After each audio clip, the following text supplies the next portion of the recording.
حتى الجيش اللي الناس كانت بتقول عليه خط احمر، اكتشفنا ان الجيش ده اللي اسسه كان اللورد دافرين، والكلام ده كان سنه 1886، وان الجيش ده اصلا ما اطلقش رصاصه واحده على الاحتلال البريطاني، لا بل بالعكس، الجيش ده كان بيحارب تحت رايه الاحتلال البريطاني، حارب تحت رايه الاحتلال البريطاني الثوره السودانيه سنه 1889. مش بس وكده، ده كمان ساهم في تسليم القدس للجنرال الليمبي سنة 1917.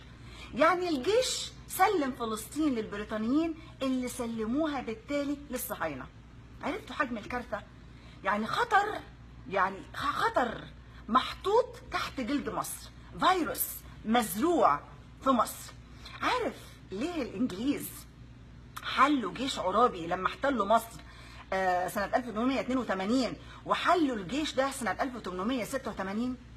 الأول قبل ما اشرح النقطة دي بالتحديد وقبل ما أقول لكم ليه تم حل جيش عرابي، عارف لما تسمع الجمل اللي هم بيحبوا يقولوها للناس عشان يهولوا كده ويضخموا نفسهم ويقولوا للناس ايه؟ القوات المسلحة المصرية. وبعدين تقرا في التاريخ ان الجيش الإسرائيلي التافه ده ان اللي أسسه الاحتلال البريطاني.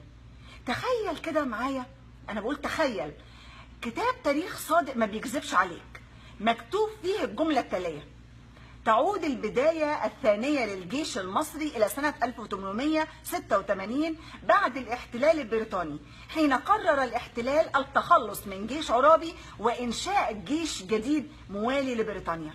دي جملة تخيلية، جملة مش حقيقية، ومش موجودة في أي كتاب تاريخ، ومش هتسمعها في أي برنامج دلوقتي خالص إلا بعد ما يسقط الانقلاب إن شاء الله وتتحرر مصر وتشم نفسها من الاحتلال اللي كابس على نفسها.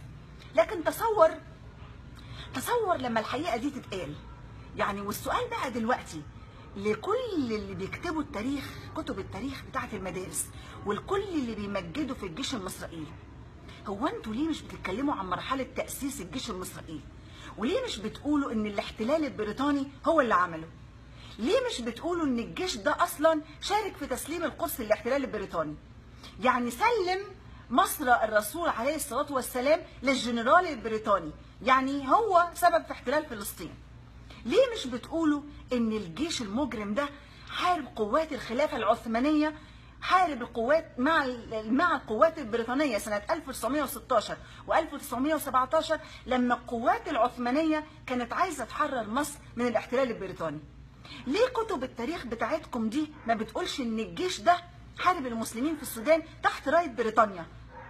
ليه مش بتقولوا للشعب على خيبة الجيش في سنة 73 لما الجيش الثالث كله اتحاصر والعدو الصهيوني أسر 8000 جندي؟